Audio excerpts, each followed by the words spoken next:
우리 주일날 만날 때마다 창세기 말씀을 통해서 창세기에 나와 있는 사람들의 인생의 내용을 가지고 하나님 만나는 시간 같습니다. 하나님은 사람과 관계를 맺으시는 하나님이십니다. 홀로 계신 하나님이 아니시고 사람의 인생 속에 뛰어들어오셔서 사람들과 관계를 맺어 나가시는 하나님이십니다. 오늘 창세기엔 특별히 믿음의 사람 아브라함을 불러내시고 또 그의 아들 이삭에게 동일한 복을 주시고 야곱에게도 복을 주시고, 지난주에는 야곱의 인생에 하나님께서 주신 복들에 대해서 같이 나누었습니다. 특별히 야곱이 어떻게 환난 중에, 힘든 시간 중에, 위기 중에 하나님께 부르짖을 수 있는 길을 열어주셨는지, 그래서 그에게 베델로 돌아가라고 말씀하시고, 자녀들에게 야곱이 분명히 얘기합니다. 지난주에는 35장 창세기 3절에 우리가 일어나 베델로 올라가자 내가 환난 날에 내게 응답하시고 내가 가는 길에 나와 함께 하신 하나님께 내가 거기서 제단을 쌓으려 하노라. 환난 날에 내게 응답해 주시고 내가 가는 길에 약속대로 항상 함께 해주시는 하나님께 예배를 드리려 하노라. 신앙의 고백입니다. 하나님은 생각 속에만 있거나 만져지지 않거나 그래서 만날 수 없거나 그런 하나님이 아니라 하나님 믿는 사람마다 삶 중에 만날 수 있는 하나님이십니다. 오늘 우리는 계속해서 창세기 말씀을 나누겠습니다. 오늘은 야곱의 아들 중에 12아들 중에서 11번째로 태어났던 요셉이라는 사람의 인생을 통해서 하나님께서 귀한 말씀들을 주신다고 믿습니다. 오늘부터는 클라이맥스라고 생각할 수 있는 요셉의 인생을 보여주시는 창세기 말씀 39장 오늘 7절부터 23절까지 말씀을 여러분과 제가 하나님 받는 마음으로 말씀을 받았으면 좋겠습니다. 오늘은 39장 7절부터 시작합니다. 23절까지 우리 한 절씩 교독하겠습니다. 그 후에 그의 주인의 아내가 요셉에게 눈짓하다가 동침하기를 청하니 요셉이 거절하며 자기 주인의 아내에게 이르되 내 주인이 집안의 모든 소유를 간섭하지 아니하고 다 내 손에 위탁하였으니 이 집에는 나보다 큰 이가 없으며 주인이 아무것도 내게 금하지 아니하였어도 금한 것은 당신뿐이니 당신은 그의 아내임이라. 그런즉 내가 어찌 이 큰 악을 행하여 하나님께 죄를 지으리까. 여인이 날마다 요셉에게 청하였으나 요셉이 듣지 아니하여 동침하지 아니할 뿐더러 함께 있지도 아니하니라. 그러할 때 요셉이 그의 일을 하러 집에 들어갔더니 그 집 사람들은 하나도 거기에 없었더라. 그 여인이 그의 옷을 잡고 이르되 나와 동침하자. 그러나 요셉이 자기의 옷을 그 여인의 손에 버려두고 밖으로 나가매 그 여인이 요셉이 그의 옷을 자기 손에 버려두고 도망하여 나감을 보고 그 여인의 집 사람들을 불러서 그들에게 이르되 보라, 주인이 히브리 사람을 우리에게 데려다가 우리를 희롱하게 하는도다. 그가 나와 동침하고자 내게로 들어오므로 내가 크게 소리 질렀더니 그가 나의 소리 질러 부름을 듣고 그의 옷을 내게 버려두고 도망하여 나갔느니라 하고 그의 옷을 곁에 두고 자기 주인이 집으로 돌아오기를 기다려 이 말로 그에게 말하여 이르되 당신이 우리에게 데려온 히브리 종이 나를 희롱하려고 내게로 들어왔으므로 내가 소리질러 불렀더니 그가 그의 옷을 내게 버려두고 밖으로 도망하여 나갔나이다. 그의 주인이 자기 아내가 자기에게 이르기를 당신의 종이 내게 이같이 행하였다 하는 말을 듣고 심히 노한지라. 이에 요셉의 주인이 그를 잡아 옥에 가두니 그 옥은 왕의 제수를 가두는 곳이었더라. 요셉이 옥에 갇혔으나 여호와께서 요셉과 함께 하시고 그에게 인자를 더하사 간수장에게 은혜를 받게 하시매 간수장이 옥중 죄수를 다 요셉의 손에 맡김으로 그 재반 사물을 요셉이 처리하고 함께 읽습니다. 간수장이 그의 손에 맡긴 것은 무엇이든지 살펴보지 아니하였으니 이는 여호와께서 요셉과 함께 하심이라. 여호와께서 그를 범사에 형통하게 하셨더라. 아멘. 성경에 정말로 많은 사람들이 등장하는데요, 성경같이 많은 사람들이 등장하는 책이 또 어디 있겠습니까? 근데 요셉의 인생만큼 드라마틱한 인생은 거의 없습니다. 물론 다윗도 드라마틱한 인생을 삽니다만은 그 요셉은 인생이 그야말로 V자로 살아간 거 아닌가 싶은 생각이 듭니다. 영문자 V자로 하락할 때 끊임없이 추락하는 듯이 하락합니다. 그랬다가 다시 상승할 때는 사회적으로 봤을 때 그렇습니다. 당시에 가장 큰 나라, 가장 강력했던 나라의 총리 대신이 될 만큼 수직 상승하는 스타일로 V자로 확 올라갑니다. 요즘 얘기로 하면 롤러코스터 타는 기분의 인생이 아니었을까 이렇게 생각합니다. 결코 심심할 수는 없는 인생이었다. 우리는 다른 사람의 인생이고 들여다볼 수 있고 귀로 들을 수 있는 인생이니까 그렇게 말하지만 그것이 내 인생일 때는 결코 녹록하지 않은 정말로 힘든 인생을 살았고 또 획기적인 하나님의 은혜를 체험했던 사람이 요셉입니다. 그가 오늘날 교회에 서서 강단에서 간증하라고 얘기한다면 며칠이고 몇 날이고 간증을 해도 끊이지 않을 정도로 하나님의 은혜와 섭리와 역사하심이 그와 늘 함께 있었던 사람인 것이 분명합니다. 오늘 요셉의 인생에 대해서 말씀하실 때 39장 오늘 읽은 마지막 절 23절은 결론적인 얘기를 거의 합니다. 뭐라 그러냐면 간수장은 그의 손에 맡긴 것을 몹시 살펴보지 아니하였으니 하며 그 이유를 설명하면서 이는 여호와께서 요셉과 함께 하심이라 하고 여호와께서 그를 범사에 형통하게 하셨더라 이렇게. 요셉은 어떤 사람이냐면 범사에 형통한 사람이다. 형통한 사람입니다. 오늘 마지막 장인 39장의 23절에만 그러는 것이 아니라 사실 오늘 읽지 않았습니다만 오늘 본문의 앞부분 39장이 시작되자마자 첫 절이 요셉이 애굽에 팔려가서 보디발의 집에 팔려가는 걸로 시작합니다. 그때 팔려갔던 것이 어디냐면은 애굽의 시위대장인 그 보디발의 집으로 끌려가게 되죠. 근데 그 보디발이 그 사람을 보니까 형통한 사람이었다 하는 것입니다. 그래서 시작하자마자 39장 2절에서는 여호와께서 요셉과 함께 하심으로 그가 형통한 자가 되어 그가 그 주인이 애굽 사람의 집에 있었다 이렇게 얘기합니다. 그래서 39장이 시작하자마자 지금 막 끌려서 노예로 팔려갖고 노예 시장을 거쳐가지고 그 중에 무슨 평가를 받았겠죠? 평가를 받았으니까 젊고 튼튼하고 잘생겼고 괜찮으니까 이제 보디발의 집까지 비싼 돈을 받고 팔리게 되었겠죠. 상인들이 그렇게 팔게 되었겠죠. 그래서 요셉이 참 인물이 출중했다 하는 걸 금방 알 수 있습니다. 이렇게 팔려갈 만큼 젊었고 그런 상태였었다. 그런데 시작하자마자 노예로 팔려간 요셉 그를 향해서 성경 39장 2절은 창세기에서 말씀하실 때요. 하나님이 요셉과 함께 하심으로 그가 형통한 사람이 되었다 이렇게 얘기합니다. 앞에 반드시 똑같이 오늘 2절이나 마지막 절 23절에나 똑같이 앞에 붙는 게 뭐냐면 하나님께서 요셉과 함께 하심으로 그가 형통한 사람이 되었다를 반복하는 겁니다. 오늘 말씀 속에 무슨 내용이 나오냐? 요셉은 형통한 사람이었다 하는 것입니다. 여러분과 저는 요셉의 인생을 얘기할 때 참 쉽습니다. 왜냐하면 결과를 알기 때문에. 이건 이미 이긴 줄 아는 스포츠 게임을 보는 거나 비슷합니다. 예를 들어서 축구를 하는데 대한민국 팀과 어디가 붙었는데 그걸 모르면 얼마나 초조하고 긴장스럽습니까? 근데 보니까 막 계속 져요. 골을 먹고 막 쥐고 막 힘도 없고 잘 못 차고 그렇습니다. 얼마나 답답합니까? 그런데 그 게임을 알고 있는 사람만 웃습니다. 마지막에 후반전에 볼을 많이 넣고 잘 차가지고 승리했다는 걸 알고 있으면 보면서 이길 것이다 이렇게 봅니다. 그리고 성경은 때에 따라서 우리가 성경 내용을 많이 들었고 많이 읽었고 많이 알고 있기 때문에 그런 내용들이 가끔 있는 것 같습니다. 오늘 기가 막힌 내용인데요. 이거 내가 많이 들었고 많이 알았고 내 이미 주일학교 때부터 들었던 얘기이기 때문에 어쩔 때는 우리가 감동이 없는 상태에서 이 말씀을 받기도 쉽습니다.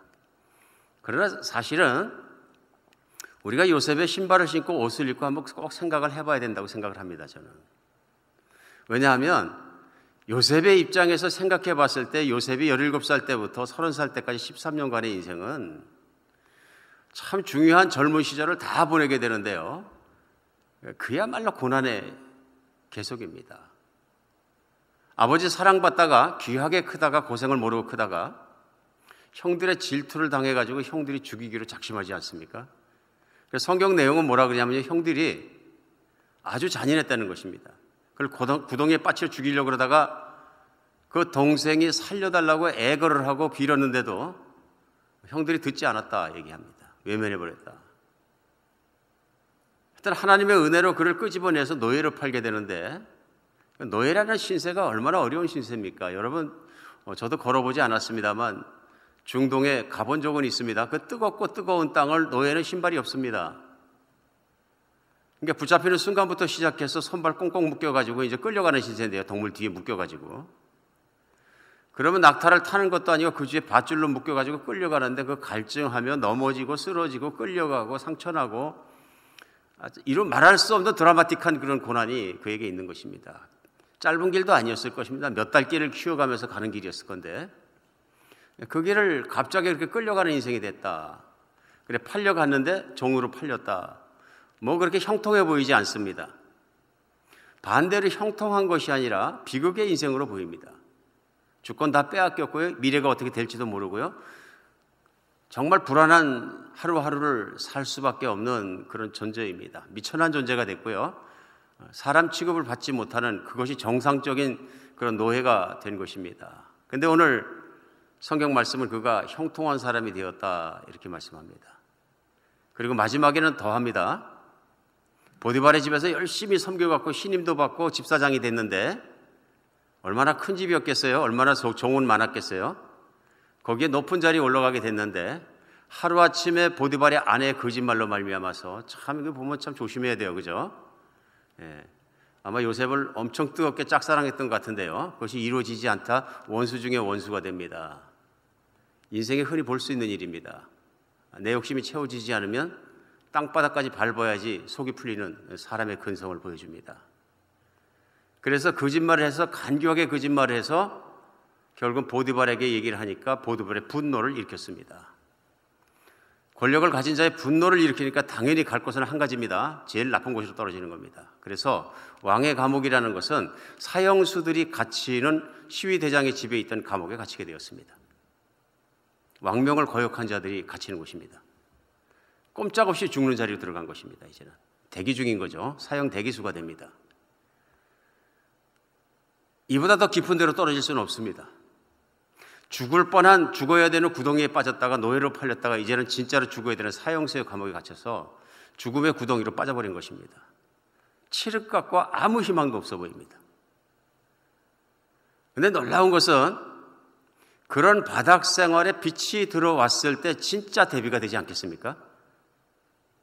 깜깜하고 어둡고 미래가 없고 아무것도 보이지 않는 그때에 빛이 들어오면 그것은 정말로 빛입니다. 오늘 요셉의 삶이 그런 삶입니다. 노예가 돼서 팔려갔을 때에도, 오늘 감옥에 갇혔을 때에도 그는 형통한 사람이었다 하는 것입니다. 오늘 중요한 일이 있습니다. 그만 스스로 주관적으로 내 인생은 형통해 이렇게 말한 것이 아니라, 이 형통한 사람이 되었다고 말한 것은 오히려 다른 사람들입니다. 시위대장 보디발이 그를 봤을 때 그는 하나님의 성령에 감동된 사람이라고 그가 믿었습니다. 그래서 시작될 때 보면 39장 3절에도 그의 주인이 여호와께서 그와 함께 하심을 보며 또 여호와께서 그의 범사에 형통하게 하심을 보았더라. 보았더라. 보며 보았더라. 그러니까 그 주인 보디발은 무엇을 보고 알았냐면요, 뭘 조그만 심부름을 보내거나 뭘 하나씩 이렇게 사람이 젊고 똘똘해 보여서 뭘 시켰겠죠. 그런데 일을 하는데 보니까 결과가 상당히 좋다는 얘기입니다. 믿음직스럽고. 그러면서 그가 내린 결론은 신이 그와 함께하는 자다, 이걸 느꼈던 것입니다. 아마 여호와 하나님을 그가 몰랐기 때문에 그들이 강력하게 그 당시에서 믿었던 것은 신의 존재에 대해서는 믿었습니다. 지금도 이집트 가보면 피라미드나 스핑크나 모든 것이 신천지 아닙니까?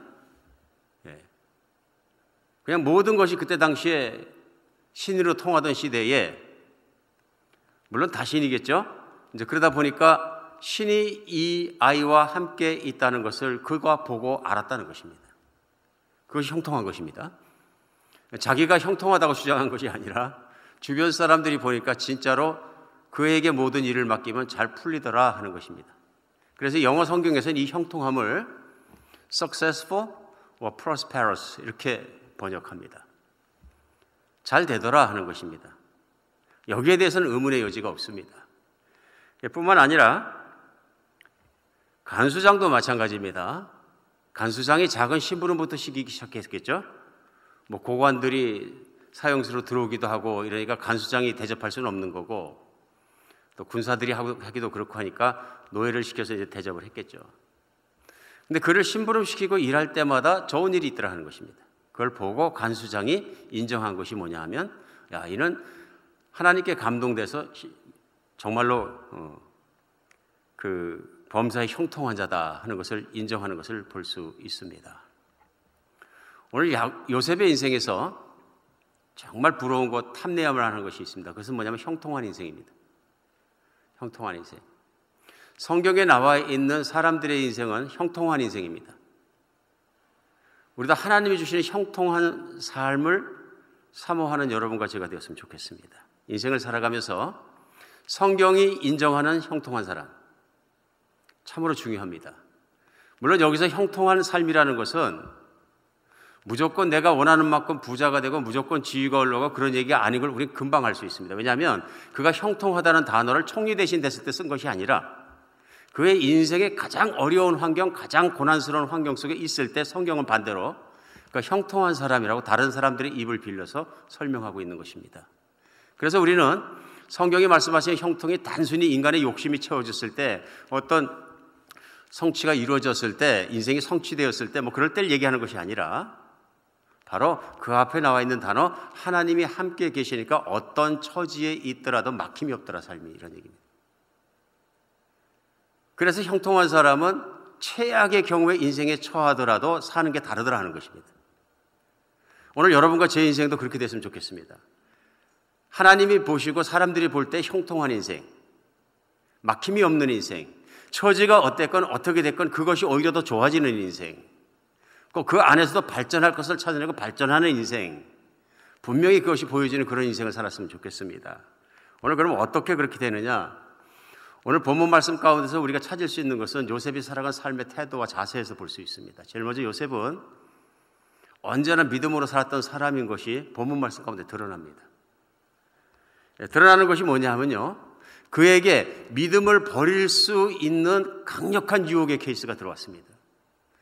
이것은 뭐냐 하면, 유혹은 교만할 때 쓰러지고요, 유혹은 믿음이 없으면 쓰러집니다.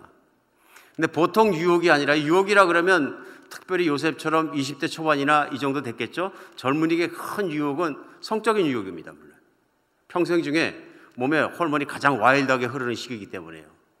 그때 가장 강한 유혹이 그를 밀고 들어왔습니다. 아마 보디발의 아내니까 바로 왕의 왕비담으로는 이쁜 사람 아니겠습니까? 기가 막힌 얘기죠. 근데 그 여인이 날마다 유혹을 했다 그럽니다.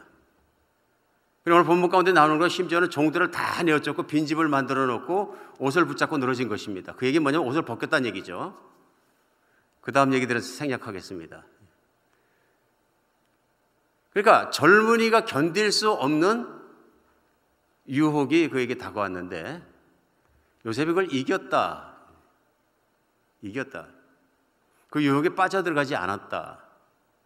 그런데 그가 그 유혹을 이긴 이유가 분명하게 나옵니다. 뭐라 그럽니까? 9절에 이 집에는 나보다 큰 이가 없으며 주인이 아무것도 내게 금하지 아니하였어도 금한 것은 당신뿐이니 당신은 그의 아내임이라.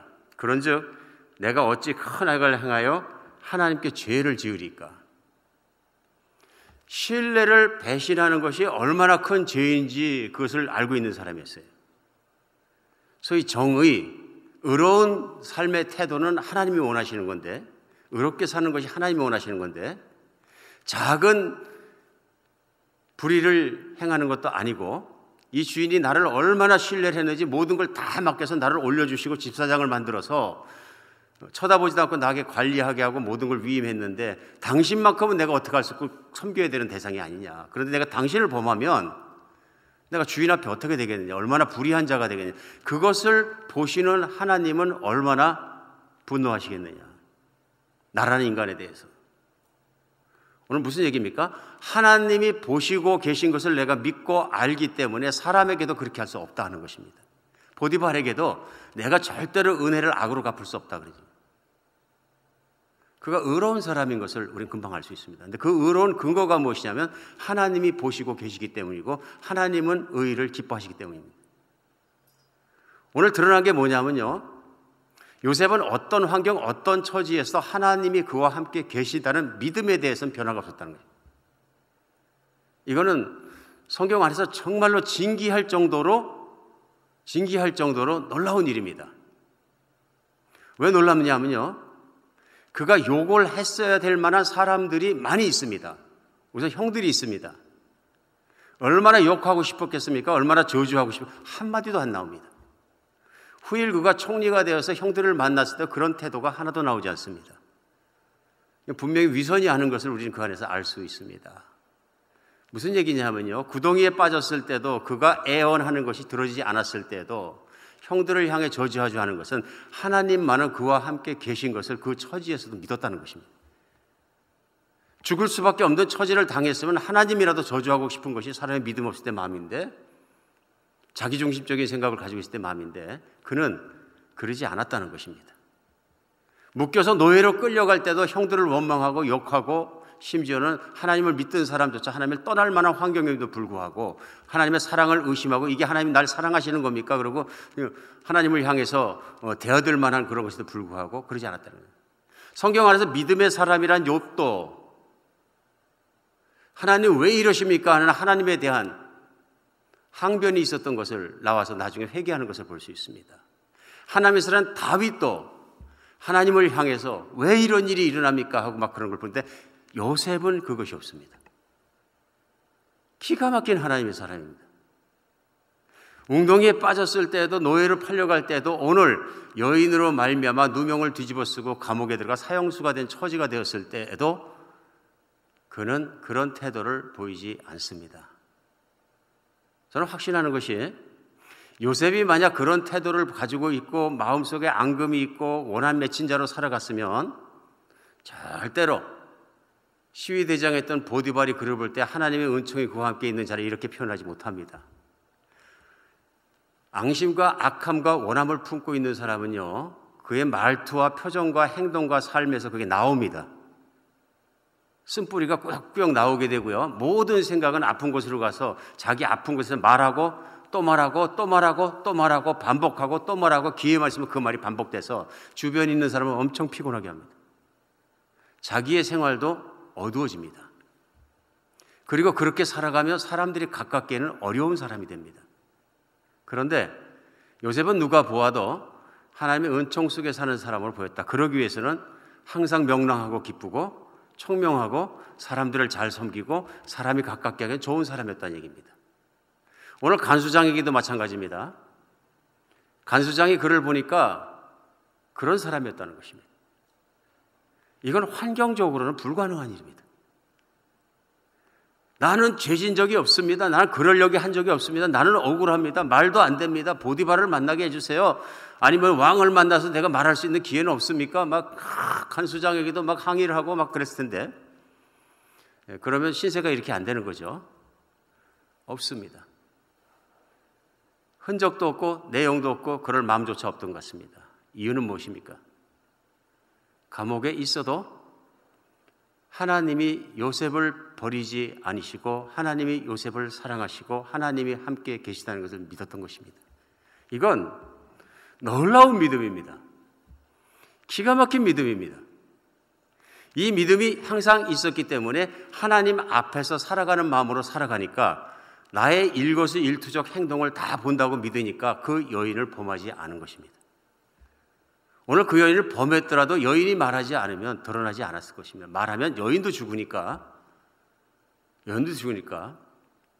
어떤 계산적인 계산법에 의하면 그가 거기에서 그 여인의 의지를 따라갔더라도 큰 탈 나지 않는 인생을 살았을지도 모릅니다.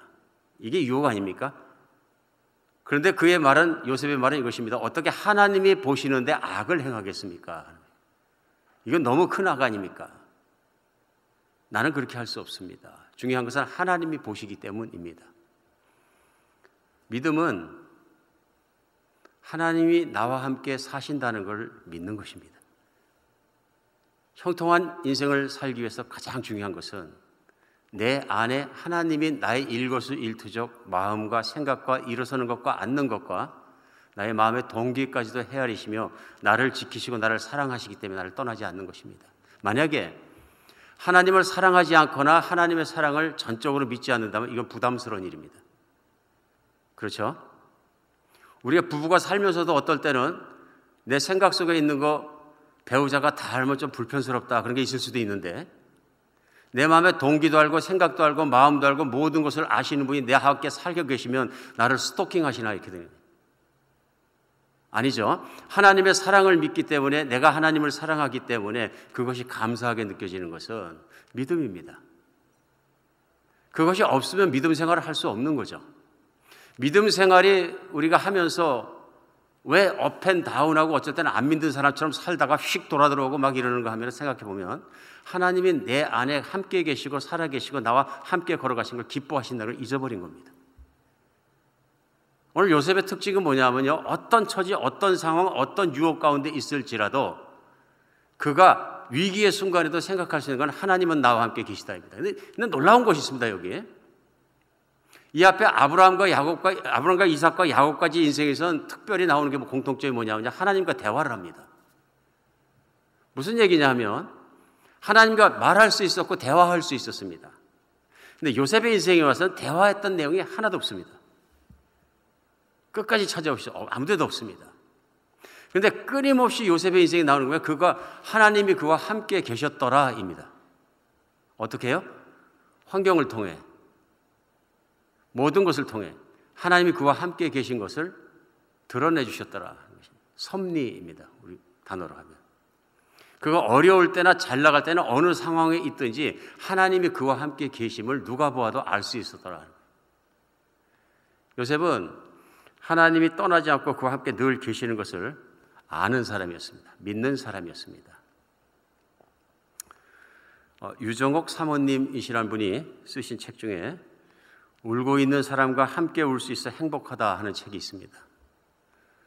신앙생활이 좀 이렇게 떨어진 것 같으신 분들은 한번 읽어보시길 제가 권하고 싶습니다. 이 사모님이 이제 간증을 쓰신 건데요, 삶의 간증을 다 쓰셨어요. 근데 종로가에서 남편 목사님께서 목회를 하시는 동안에 일어났던 실화를 갖다가 거기다 쓰셨어요. 그 종로가에서 목회를 하시는데 멀리서 남자 집사님이 초등학생 둘을 데리고 교회를 다니시는 걸 이제 같이 신앙생활한 경험을 쓰셨어요. 근데 이 남자 집사님이 병색이 본연하고 굉장히 약해 보이셨다 그런 얘기입니다. 그래서 아들 둘 손을 꽉 잡고서 예배를 드리고 가곤 하시는데 어느 날 전화가 왔는데 그 아이 중에 하나가 다급한 목소리로 사모님 아빠가 이상해요. 아빠가 숨을 안 쉬어요. 그래서 성남에 살고 있는 그 집을 찾아갔답니다. 찾아갔더니 벌써 그 집사님은 세상을 떠나셨고 초등학생 아들 둘만 달랑 남았더래요. 보니까 친척도 오지 않고 아무도 오지 않고 연락할 것도 없고 그렇더래요. 그래서 급한 김에 이제 사모님과 목사님이 장례를 치러드리고 이제 아이들 둘이 문제가 됐는데요. 친척도 찾지 않고 아무도 찾지 않으니까 길이 없더랍니다. 근데 이미 아이가 둘이 목사님 가정에 있었기 때문에 둘을 더 데려오는 게 너무 부담스러웠는데 어떻게 할 수도 없고, 근데 갑자기 그런 생각이 나더랍니다. 이렇게 먼데 떨어진 성남에서 종로가까지 그 오랜 세월을 교회를 왔는데 왜 그렇게 먼 교회를 왔을까? 이건 하나님의 뜻이다. 하나님의 뜻이면 무엇일까? 결국은 애들 떠맡으라 그러신 것 같은데, 그래서 하나님의 뜻으로 받아들이고 나니까 쉽게 입양을 하게 돼서 두 남겨진 아이들을 아들로 입양해서 아들 넷이 됐다는 것입니다. 그 아이들이 잘 커서, 그래서 큰아이가 특별히 공부도 열심히 하고 청년이 되어서 외고 대학을 입학해 놓고 군대 갔을 때 얘기를 쓰셨어요. 군대를 갔는데 신인병이 이제 고참병을 부대에 있는 사람을 만났는데 그 고참병이 그 아들을 그렇게 괴롭혔다는 것입니다. 얼마나 괴롭혔는지 밥 먹을 시간 되면 완전군장을 꾸려오라고 해서 매번 뛰라 그래가지고 밥도 못 먹고, 이제는 정말 아들이 편지를 썼는데 이거 욱하면 어떻게 하고 한번 하고 싶은 마음이다 이럴 정도로 그 악하게 대했던 것이죠. 그 얘기를 듣고 사모님이 가슴이 철렁 내려앉아가지고 면회를 가셨던 모양입니다. 그래가지고 그 아들을 붙잡고 얘기했다 그래요. 그 고참이 아무래도 자기는 쫄병일 때문에 너는 너무 편하게 보여서 그런 것 같다. 그러니까 연병장을 돌게 하더라도 다 돌아라. 괴로워하며 억지로 돌지 말고 즐거운 마음으로 돌아라. 다 돌거든 그 고참에게 고맙다고 그러고 어쨌든 많은 사람 중에서 너를 특별히 관심 가져준 게 아니냐. 너는 무엇보다 주님을 굳세게 믿어야 한다. 하나님은 우리 모든 것을 선으로 바꾸신다는 건 너 정말 믿어야 한다. 그렇게 부탁해놓고 집으로 돌아오긴 했는데 걱정이 되더라고. 밥도 잘 안 넘어가고 걱정이 돼서 그 아이가 식사 때문에 지금쯤 군장 메고 뛰겠다 싶은 시간 되면 사모님도 나가서 마을 연병장에서 마을 학교 초등학교 운동장에서 자기도 뛰었다는 것입니다. 그래서 기도했다 그래요. 하나님 이 시간을 좀 사용해 주시고 우리 아들을 좀 붙잡아 주세요. 한 달쯤 지난 다음에 아들한테 편지 내온 내용이 나옵니다. 오늘 제가 읽어드릴게요. 이 세상에서 내가 가장 사랑하는 어머니 저는 오늘에서야 하나님이 보기 시련이라는 가면을 쓰고 오는 것을 알았습니다. 그동안 연병장을 뛰면서 때로는 화가 나고 자존심도 상하고 그날로 단번에 끝장낼 생각까지 했습니다. 그런데 오늘 완전군장을 하고 구보를 하면서 저는 엉엉 울고 말았습니다. 지난번 구보 때는 천식으로 숨이 막혀 뛰지 못하고 쓰러졌는데 오늘은 아무렇지도 않게 걷더니 다 뛸 수 있었습니다. 하나님께서 그 고참을 통해 저희 지병인 천식을 고쳐주신 것입니다. 그 고참이 너무 고마워서 고맙다고 격려를 했더니 의아한 표정을 지으면서 내일부터는 뛰지 말라는 것입니다. 어머니 내일부터는 제 스스로 뛰겠습니다. 어머니께 이 기쁨을 할렐루야 소리쳐 보내드립니다. 어머니 제 목소리를 들으시면 기뻐해 주십시오. 저도 읽으면서 굉장히 큰 감동이 왔어요. 신앙생활이라는 것이 뭐 큰 거 보고 그런 것이 아니라 소소하게 내 삶 중에 들어와 계신 하나님을 만나는 것. 기도했더니 아들에게 닥쳤던 위기와 불행이 갑자기 그것이 그에게 복으로 바뀌고 주변 사람에게도 그가 좋은 사람으로 좋은 영향을 끼칠 수 있도록 시작되는 모든 것이 하나님의 역사입니다. 여러분과 저희 삶은, 특히 신앙인들의 삶은 내 삶이 아니라 하나님의 능력이 나타나야 진짜 신앙입니다. 내가 무엇을 하든 어디 있든 하나님이 함께 계신다 하는 믿음 가지고 작은 일에도 충성하고 큰 일에 조심하면서 우리 하나님께 기도하면서 하나님의 함께 계심을 드러내는 삶을 살아갈 수 있는 형통한 여러분과 제가 되었으면 좋겠습니다. 오늘 이 말씀을 들으시면서 어떤 분들의 인생은 요셉이 빠졌던 정말 그런 억울한 인생을 사시는 분도 있으실 거고 어떤 분의 인생은 참 어려운 시간을 지나가실 수도 있습니다. 하나님이 함께 계십니다. 우리 서로 믿음으로 이런 위기 중에도 선을 이뤄내시는 하나님을 기대하며 오늘 내가 처지가 문제가 아니라 주님과 함께 기쁘고 평강하게 하루하루를 이겨낼 수 있는 여러분과 제가 되었으면 좋겠습니다. 요셉은 항상 하나님의 임재를 믿는 사람이었습니다. 두 번째, 그가 형통한 인생을 산 근거는 그가 늘 섬기는 사람이었다는 것입니다. 어디를 가서 무엇을 하든 항상 섬기는 자리에 그가 있다는 것입니다. 그래서 오늘도 보면 감옥에 빠져가지고 처지는 나빴지만 그의 첫 번째 등용된 게 뭐냐면 쓸만한 사람으로 청거되어서 섬기는 자리에 놓아진 것입니다. 보디발의 집에 그가 팔려갔을 때도 마찬가지입니다. 그가 팔려갔을 때 4절에 39장 4절에서 뭐라 그러시냐면요. 요셉이 그의 주인에게 은혜를 입어 섬김에 그가 요셉을 가정총무로 삼고 그의 소유를 다 그의 손에 위탁했다. 요셉이 보디발의 눈에 보이게 좋게 보였다는 것입니다. 믿음직해 보였고 잘할 것 같고 인정을 받았다는 얘기입니다. 그러니까 요셉이 보디발을 섬겼다. 결국 요셉의 인생은 시작부터 끝까지 어떤 인생이냐면 누리는 인생이 아니라 섬기는 인생입니다. 철저히 그의 누림에 대해서는 나오지 않습니다. 그러나 그의 섬김에 대해서 나옵니다. 요셉은 평생 섬기는 자로 살았던 자다. 그래서 그가 제일 먼저는 보디발을 섬기고 그 집안에 있는 사람들을 섬기고요. 늘 섬기는 사람으로 서번트로 살았다는 걸 알 수 있습니다. 근데 그 섬기는 것이 열심히 섬겼고 진심으로 섬겼고 그렇게 했다는 것이 사람들 눈에 그렇게 보였던 것이라니. 오늘 간수장에게도 마찬가지죠. 간수장의 신뢰를 섬긴 것입니다. 간수장을 섬겼다는 얘기는 뭐냐면 죄수들을 섬기는 것입니다. 우리 다음 장에 나옵니다마는 왕의 명을 무엇을 명령을 거역했는지 술 맡은 관원장과 떡 맡은 관원장이 요셉이 있는 감옥으로 떨어집니다. 그들 중에 한 사람에겐 복이죠. 큰 복이죠. 요셉을 만났다는 것이. 근데 그들이 떨어졌을 때 간수장을 그를 시켜서 그들을 돌보라고 합니다. 섬기라 그런 겁니다. 그러자 섬기는 내용이 나오는데 하루는 들어가서 그들의 안색을 살폈다 이렇게 나옵니다. 이건 섬기는 자의 기본적인 자세입니다. 오늘 하루 죄수니까 밥 두 끼면 밥 두 끼 갖다 줬으면 난 끝났어. 밥 다 줬으니까 이게 아니고요. 아침에 첫 번째 그가 한 일은 뭐냐면 간밤에 별거 없었는지 안색들을 살폈다 하는 것입니다. 그래서 우리는 요셉이 얼마나 신실하게 맡은 임무를 살피고 관리하고 일했는지를 알 수 있습니다. 요셉은 관리인입니다.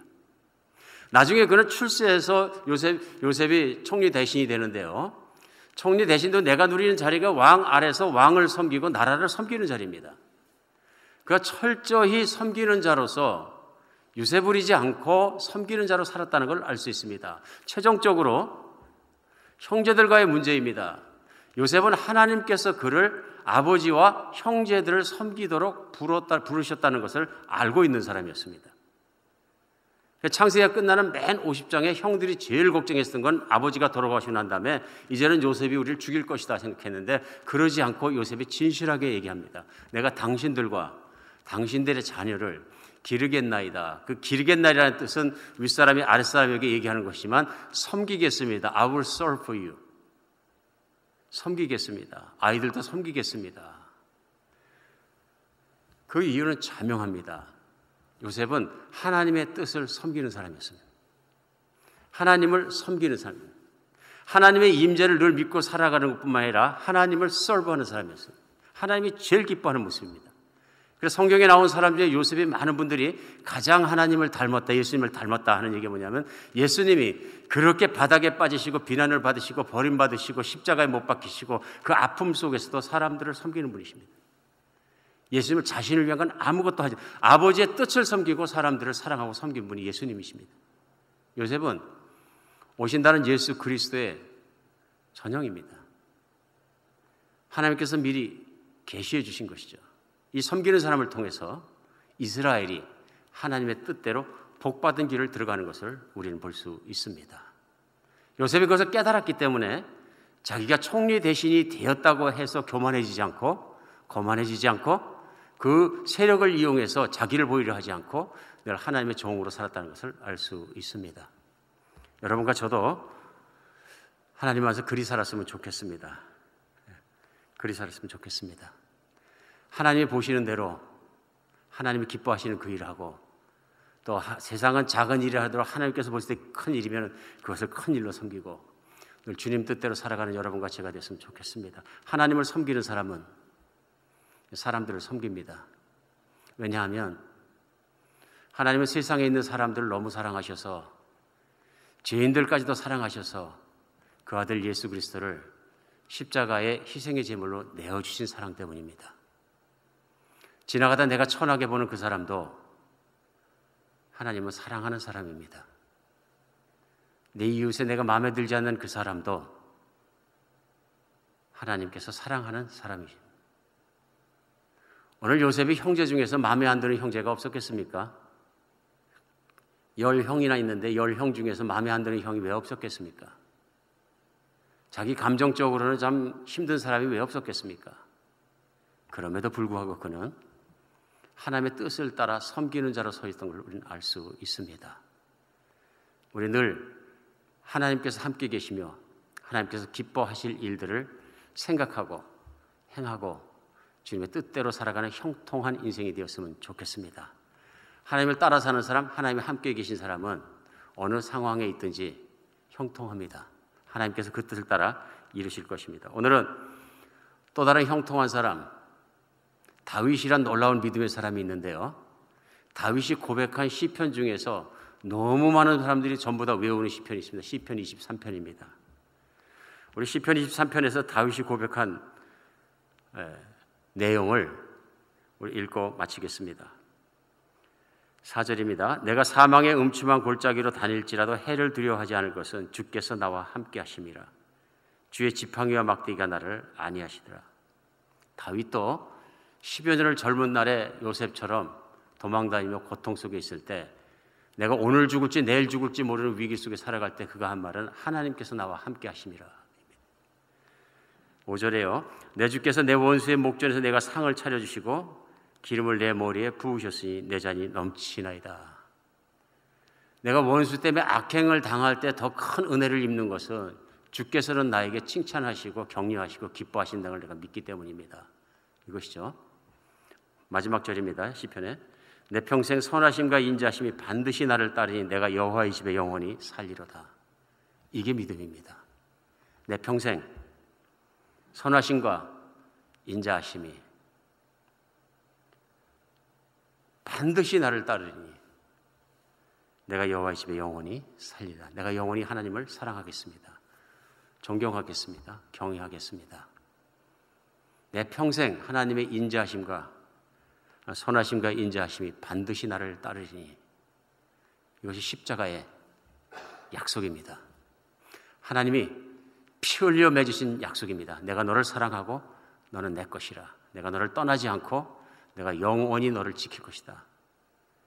오늘과 하나님이 꼭 붙잡아지는 주일 되시기를 예수님의 이름으로 축복합니다. 기도하겠습니다.